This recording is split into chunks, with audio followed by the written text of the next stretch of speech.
dalam sesi rat yang kedua,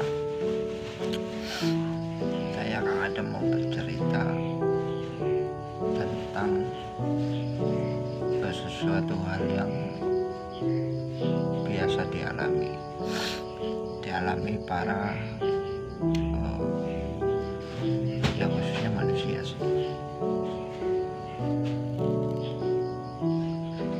Tempo hari ada orang yang bercerita tentang bagaimana cara menjalin hubungan dengan sehat, entah itu hubungan pertemanan, hubungan kekerabatan, sanak famili, atau hubungan pernikahan. Ini mencakup semua aspek hubungan.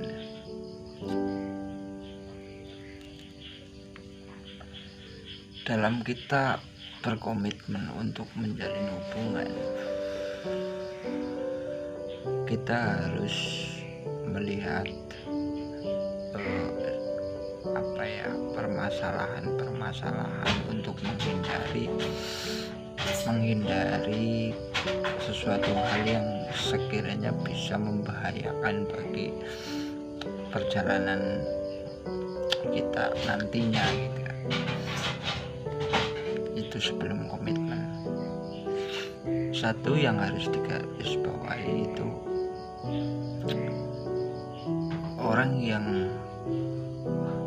kita ajak relasi, ajak komitmen untuk berhubungan, itu dari latar belakang yang berbeda sama kita.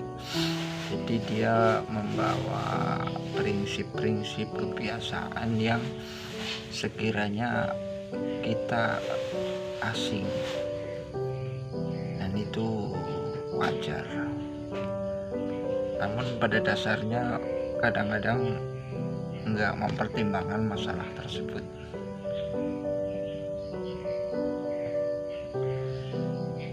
Dalam satu sesi ada teman yang bercerita kayak gini,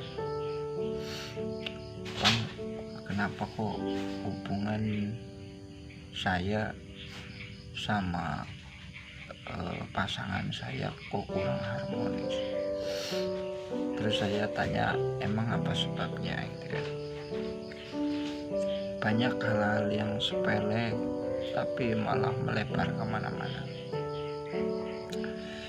Nah itu sangat lumrah terjadi,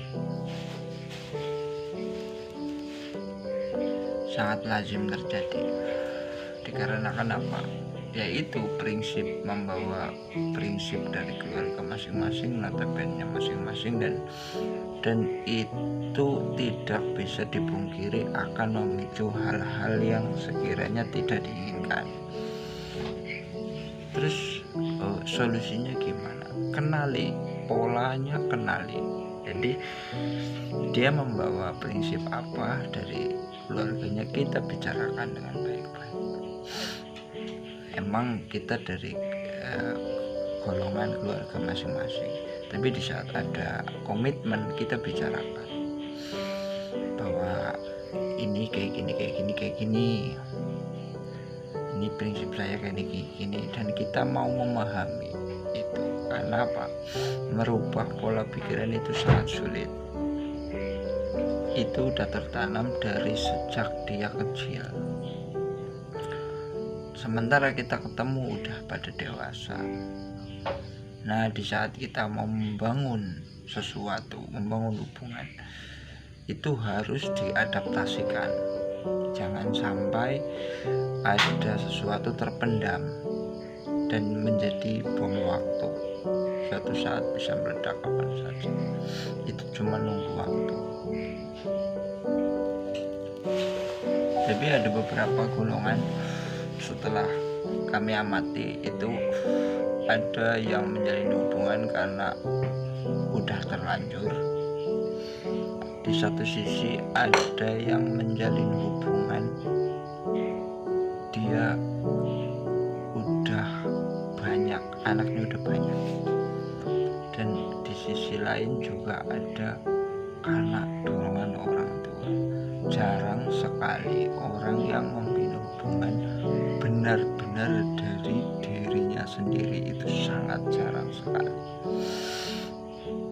Jadi orang yang seperti itu tergolong sangat minim. Dia berkomitmen sendiri, ini pilihan saya, ini keluarga saya, ini pasangan saya, dan kita terima-terimanya apapun kondisinya, apapun sifatnya, itu kita terima semua. Dan setiap waktunya kita harus mengupgrade tentang masalah-masalah yang timbul. Itu penting banget untuk menjaga kestabilan perjalanan hidup kita. Yang pertama yang perlu diperhatikan itu keyakinan, akidah. Kita harus minimal sejalan lah. Karena kalau beda keyakinan atau beda kepercayaan, itu adaptasinya sangat sulit. Terus yang kedua, persamaan tujuan. Jadi kita membangun hubungan itu harus ada judul. Kita tujuannya apa lupa gitu kan. Apakah kita cuma hidup bareng, apa kita cuma partner, apa kita lebih dalam lagi di sebagai pemimpin dan yang dipimpin. Nah, itu harus dibicarakan.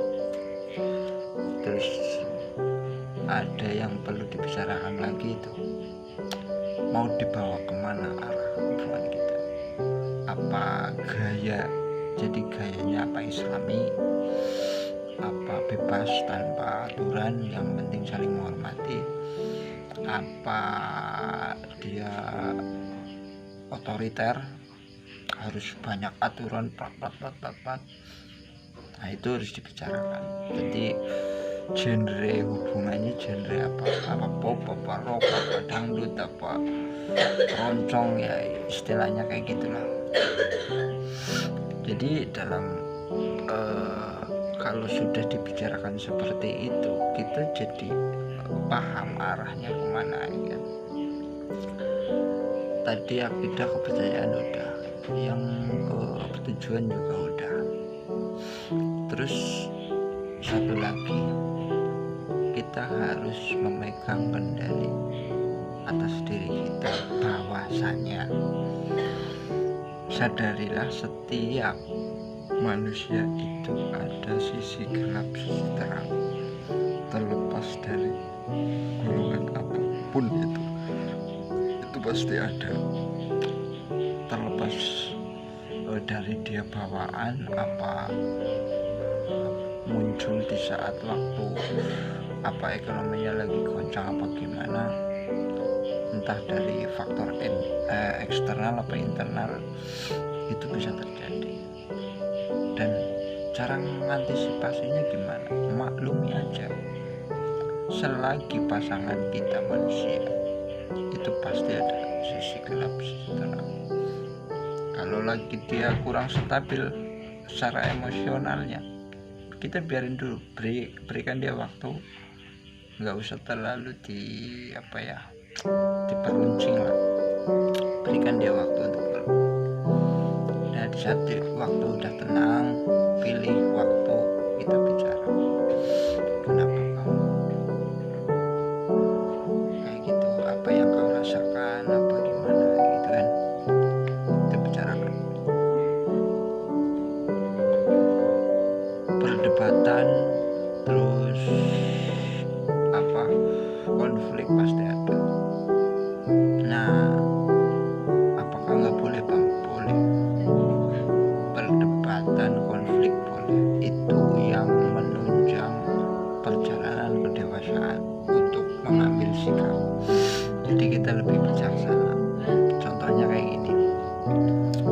saat ada satu masalah, selesaikan saat itu. Bila belum selesai, jangan ganti judul. Umpamanya ribut babakan keluarga, apa adik kakak biasakan, apa tetangga, selesaikan itu dan kita ambil keputusan. Alangkah baiknya kita nyikapinya gimana, dan itu kita udah deal-dealan. Besoknya lagi kita mempunyai bertengkar, kita ganti lagi. Jangan ribut hal yang sama aja. Itu namanya kebodohan, dibudayakan itu. Boleh ribut, kita manusia kan. Marah juga boleh.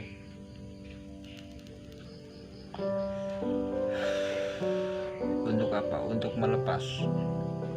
Untuk melepas rasa di dalam diri. Cuman terkontrol. Ya jangan lama-lama juga. Itu bisa terjadi di saat kita ada handle, pegang kendali, pegang sesuatu, pengetahuan bahwa segalanya itu lumrah terjadi. Marah, sedih, kecewa, itu lumrah. Kita maklumi aja. Emang itu bukan waktu yang singkat ya untuk memahami itu. Kita harus sering-sering berlatih.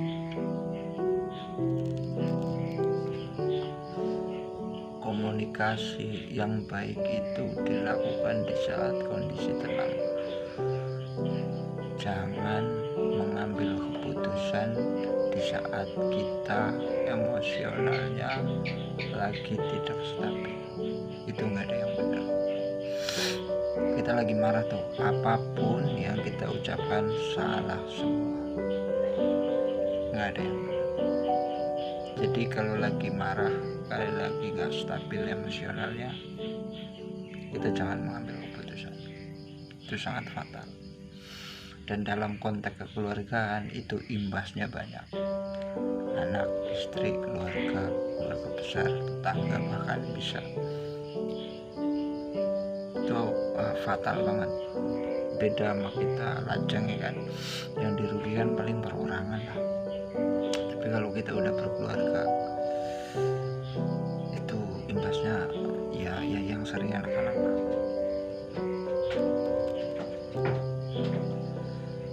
Terus dia bertanya kayak gini, terus kiat-kiat apa Bang untuk bisa memahami itu, untuk bisa berlatih seperti itu? Kalau abang percaya sih ya, jadi luangkan waktu, entah itu berapa menit terserah, untuk kita merenung, mengoreksi diri kita sendiri. Sehari kita ngapain, kita cukup diam, tenang, duduk yang rileks, terus kita amati semua yang terjadi. Atur posisi senyaman mungkin untuk merekol kejadian sehari-hari. Kita udah marah, kita maafin diri kita sendiri. Ya wajar, kamu masih manusia jadi marah, tapi jangan lama-lama. Mau gimana itu pasangan kita, mau gimana itu saudara kita, mau gimana itu dia masing-masing manusia. Mau gimana juga itu udah garis perjalanan yang ditentukan, yang harus dialami. Jadi marahnya nggak lama-lama kayak gitu. Terus manfaatnya apa? Manfaatnya banyak. Satu, emosional kita lebih stabil. Yang kedua, kita udah melatih kecerdasan emosional. Di samping kecerdasan intelektual, kita tambah pengetahuan, kita lebih condong kecerdasan emosional itu setingkat lebih tinggi. Dan dengan proses tersebut kita tidak sadar mengupgrade kecerdasan spiritual. Kalau treatment itu terjadi, itu kita secara sadar atau nggak sadar kita mengupgrade kecerdasan spiritual. Di saat kita mengupgrade itu terus menerus dan kita sadari, kita jadi lebih tenang. Nggak bisa nggak, kita pasti tenang. Sekacau apapun kondisinya, sekacau apapun, sekolep apapun situasinya, kita ada suatu pemahaman yang nggak semua orang pahami. Jadi sudut pandangnya lain lah. Itu pengalaman teman-teman yang lagi belajar bareng itu. Tapi jangan serius-serius, kita ngopi dulu biar suasana tambah enak.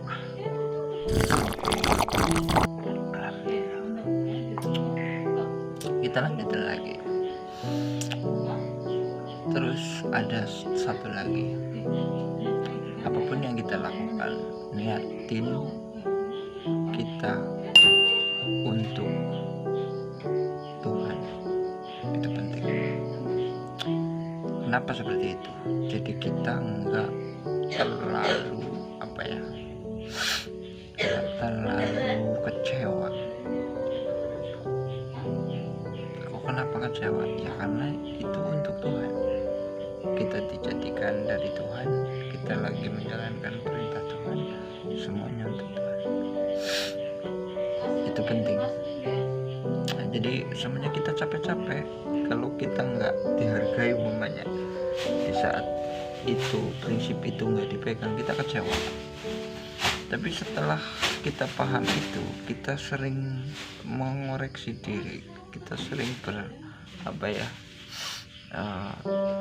meluangkan waktu sendiri. Kesadaran itu akan muncul sedikit demi sedikit, dan itu mempengaruhi pola pikir kita, mempengaruhi gaya bicara kita, mempengaruhi cara kita merespon pada orang, pada teman, pada keluarga, pada anak. Biarlah yang terjadi, yang penting kita cari titik fokus agar kita nggak terlalu terbawa situasi, terbawa suasana. Bolehlah sekeliling kita riuh, anak nangis apa segala macam, bini nyap taruhlah di dapur berisik. Nah kondisinya kan begitu, kita tetap tenang. Karena apa? Kita tahu bahwa ya gambarannya kayak gini. Kalau di lautan bolehlah ombak gede, angin besar segala macam, di saat kita punya jangkar ke bawah, kita nggak terlalu ke bawah arus. Nah jangkar itu apa? Jangkar itu kita napas. Jadi napas kita itu buat jangkar untuk bahwa kita hadir saat ini, detik ini. Yang lalu berlalu, udah nggak mungkin kembali. Yang akan datang belum terjadi, jadi jangan terlalu dikhawatirkan. Kita hidup saat ini, kita nikmati momen ini, kita have fun. So, dengan kesadaran ini udah kehendak Tuhan, lakukan yang terbaik untuk waktu yang telah diberikan. Jangan sampai tidak. Banyak orang yang kecewa. Jika kita tidak memahami itu, kita tak terasa kegerus waktu. Keluarga juga nggak terlalu diperhatikan, diri kita juga nggak terlalu diperhatikan. Pokoknya hidup dalam khayalan, hidup dalam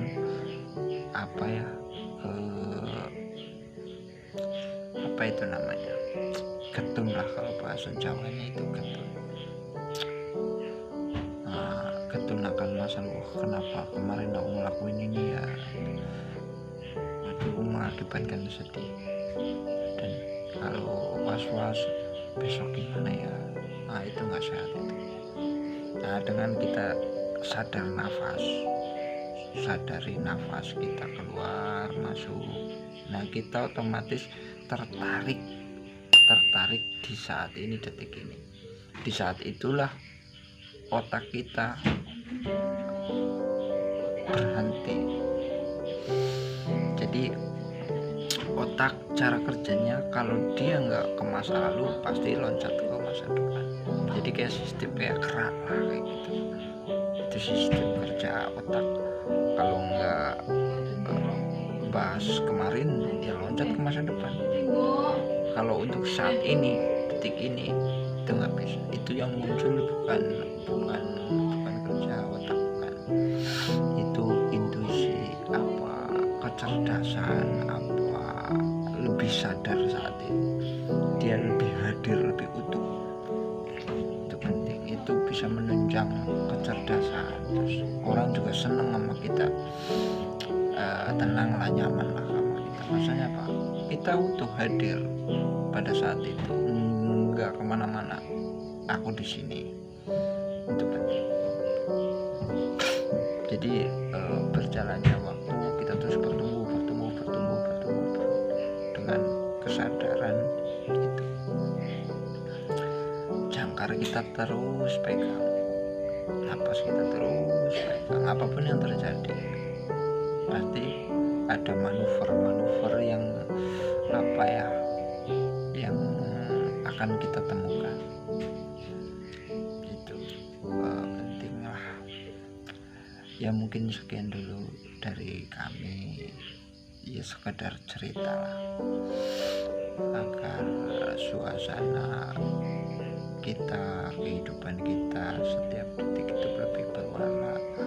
Kita tidak bermaksud untuk menggurui atau gimana, enggak. Itu kita cuma cerita, sharing, ngopi, rokok, kan. Apabila ada kata-kata yang salah, kurang berkenan di hati para teman-teman, kami mohon maaf sebesar-besarnya. Thank you. See you, bye-bye. Jangan lupa bahagia.